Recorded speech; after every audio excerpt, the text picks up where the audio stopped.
प्रथम सामुएल अध्याय 14।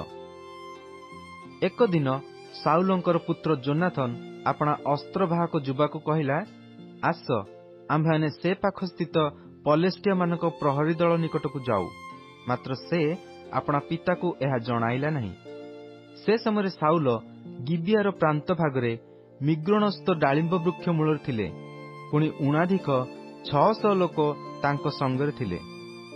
मध्य जेउ एली सिलोरे सदाप्रभुଙ୍କ जाजक थिले तांको प्रपौत्र पिनहसर पौत्र ऐकाबोद्र भ्राता अहिटुब्र पुत्र अहिय एफोद पिंधि सेठारे थिला।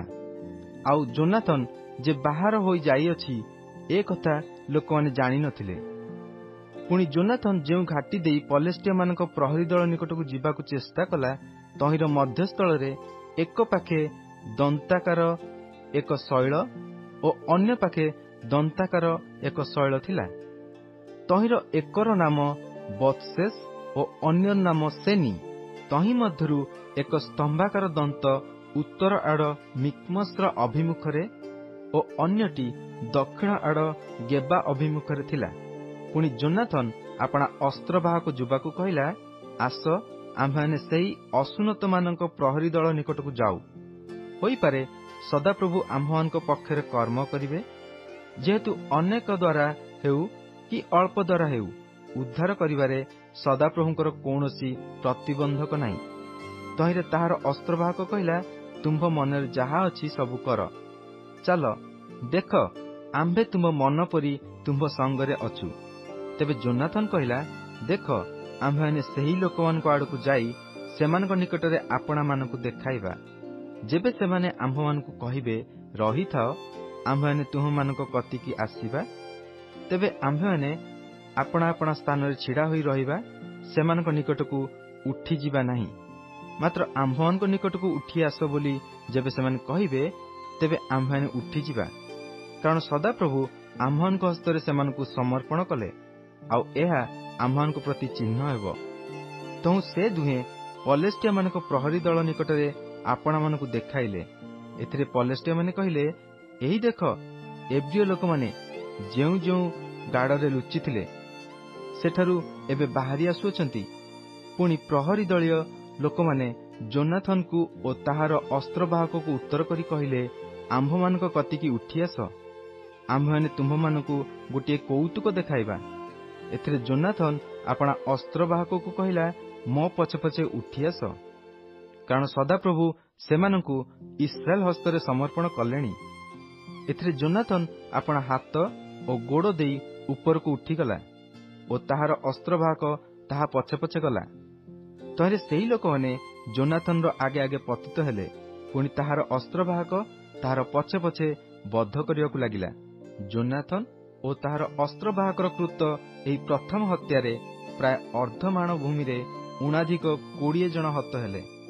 तहिरे क्षेत्रस्थित छाउणी मध्यरे ओ सबु लोकंक मध्यरे कंप हेला। प्रहरी दल ओ विनाशक माने मध्य कंपिले ओ भूमिकंप हेला।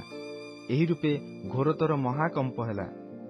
सेतबेले बिन्यामीन प्रदेशस्थ गिबियारे साउलंकर प्रहरी माने अनाइले, आउ देख लोक गहली भांगी जाई एआडे सेआडे जाउअछंती। तेणु साउल अपना संगी लोकमानकु कहिले, एबे गणना करी देखिलो आम्भମାନଙ୍କ मध्यरु किए जाइछि। तहिरे सेमाने गणना करन्ते देख जोनाथन ओ ताहार अस्त्रवाहक नाहांती। तहु साउल अहियकु कहिले, परमेश्वरଙ୍କ सिंधुक एठाकु आण। कारण से समय परमेश्वरଙ୍କ सिंधुक इस्राएल संतानगण मध्यरे सेठारे थिला। पुणी साउल जाजक संगे कथा कहबा बेले एपरि हैला जे पलेस्टिया मानक छाउणी रे आहुरी आहुरी कोलाहल बढ़िबाकु लागिला।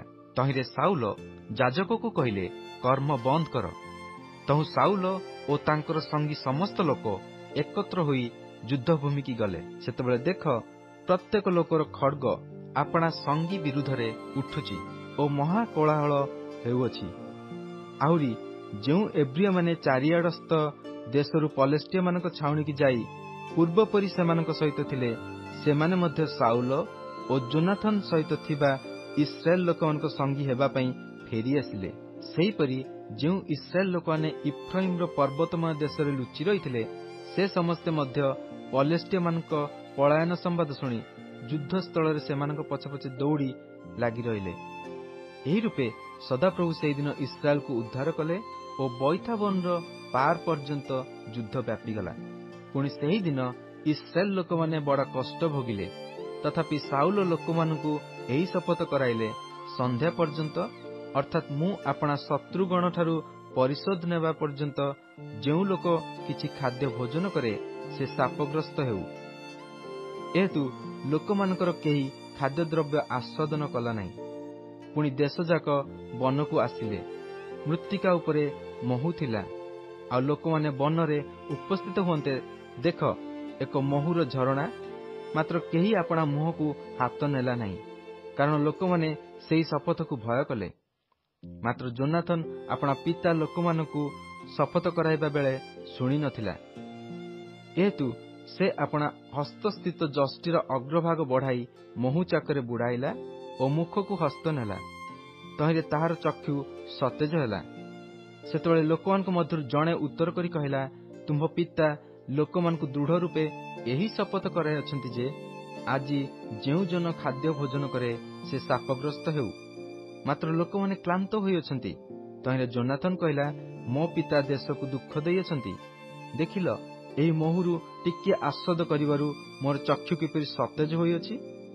ଯେବେ ଲୋକମାନେ ଆପଣା ଶତ୍ରୁମାନଙ୍କଠାରୁ ପ୍ରାପ୍ତ ଲୁଟଦ୍ରବ୍ୟରୁ ଆଜି ସ୍ୱଚ୍ଛନ୍ଦରେ ଭୋଜନ କରିବାକୁ ପାଇଥାନ୍ତେ, ତେବେ କେତେ ଅଧିକ ଭଲ ହୁଅନ୍ତା। କାରଣ ଏବେ ତ ପଲେଷ୍ଟିୟମାନଙ୍କ ମଧ୍ୟରେ କୌଣସି ମହାହତ୍ୟା ହୋଇନାହିଁ। ପୁଣି ସେଦିନ ସେମାନେ ମିକ୍ମସଠାରୁ ଅୟାଲୋନ ପର୍ଯ୍ୟନ୍ତ ପଲେଷ୍ଟିୟମାନଙ୍କୁ ଆଘାତ କଲେ। ତହିଁରେ ଲୋକମାନେ ଅତିଶୟ କ୍ଳାନ୍ତ ହେଲେ। ଏହେତୁ ଲୋକମାନେ ଲୁଟ ଦ୍ରବ୍ୟ ଉପରେ ଉଡ଼ି ପଡ଼ିଲେ। ପୁଣି ମେଣ୍ଢା, ଗୋରୁ ଓ ବାଛୁରୀ ନେଇ ଭୂମିରେ ବଧ କଲେ। ପୁଣି ସେମାନେ ରକ୍ତ ସମେତ ତାହା ଭୋଜନ କଲେ। ଏଥିରେ କେହି କେହି ସାଉଲଙ୍କୁ କହିଲେ, ଦେଖନ୍ତୁ, ଲୋକମାନେ ରକ୍ତ ସମେତ ଭୋଜନ କରି ସଦାପ୍ରଭୁଙ୍କ ବିରୁଦ୍ଧରେ ପାପ କରୁଅଛନ୍ତି। ତହିଁରେ ସେ କହିଲେ, ତୁମ୍ଭେମାନେ ବିଶ୍ୱାସଘାତକ କର୍ମ କରିଅଛ। ଏକ୍ଷଣେ ମୋହର ପାଖକୁ ଗୋଟିଏ ବଡ଼ ପଥର ଗଡ଼ାଇ ଆଣ। ଆହୁରି ସାଉଲ କହିଲେ, ତୁମ୍ଭେମାନେ ଲୋକମାନଙ୍କ ମଧ୍ୟରେ ଛିନ୍ନ ଭିନ୍ନ ହୋଇଯାଇ ସେମାନଙ୍କୁ କୁହ, ତୁମ୍ଭେମାନେ ପ୍ରତ୍ୟେକେ ଆପଣା ଆପଣା ଗୋରୁ ଓ ଆପଣା ଆପଣା ମେଷ ଏଠାକୁ ମୋ କତିକି ଆଣି ବଦ୍ଧ କରି ଭୋଜନ କର। ମାତ୍ର ରକ୍ତ ସମେତ ମାଂସ ଭୋଜନ କରି ସଦାପ୍ରଭୁଙ୍କ ବିରୁଦ୍ଧରେ ପାପ ନ କର। ତହିଁରେ ସେହି ରାତ୍ରି ସମସ୍ତ ଲୋକ ପ୍ରତ୍ୟେକେ ଆପଣା ଆପଣା ଗୋରୁ ସଙ୍ଗରେ ଆଣି ସେଠାରେ ବଧ କଲେ। ପୁଣି ସାଉଲ ସଦାପ୍ରଭୁଙ୍କ ଉଦ୍ଦେଶ୍ୟରେ ଏକ ଯଜ୍ଞବେଦୀ ନିର୍ମାଣ କଲେ।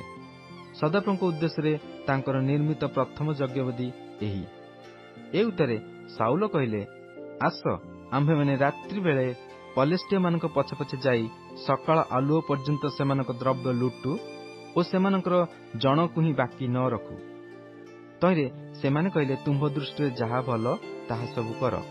ତେବେ ଯାଜକ କହିଲା, ଆସ, ଆମ୍ଭେମାନେ ଏହି ସ୍ଥାନରେ ପରମେଶ୍ୱରଙ୍କ ନିକଟରେ ଉପସ୍ଥିତ ହେଉ।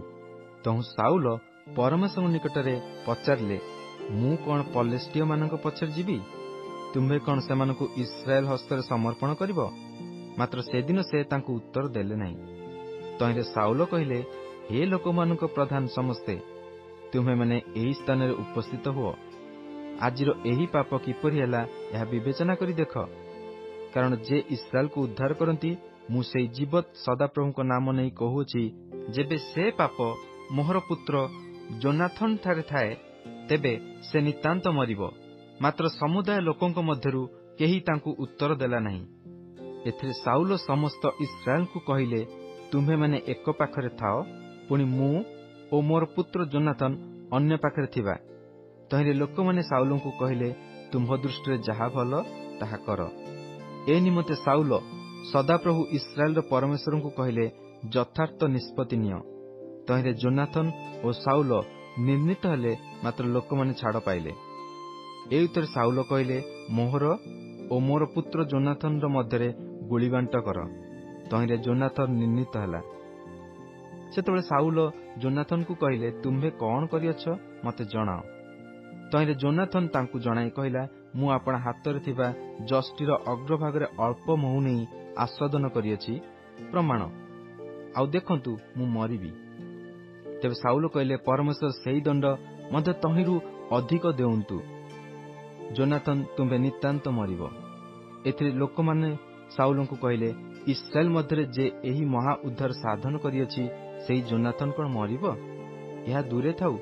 ସଦାପ୍ରଭୁ ଜୀବତ ଥିବା ପ୍ରମାଣେ ତାହାର ମସ୍ତକର ଗୋଟିଏ କେଶ ହିଁ ତଳେ ପଡ଼ିବ ନାହିଁ, କାରଣ ସେ ଆଜି ପରମେଶ୍ୱରଙ୍କ ସହିତ କର୍ମ କରିଅଛି। ଏହି ରୂପେ ଲୋକମାନେ ଯୋନାଥନକୁ ମୁକ୍ତ କରିବାରୁ ତାହାର ମୃତ୍ୟୁ ହେଲା ନାହିଁ।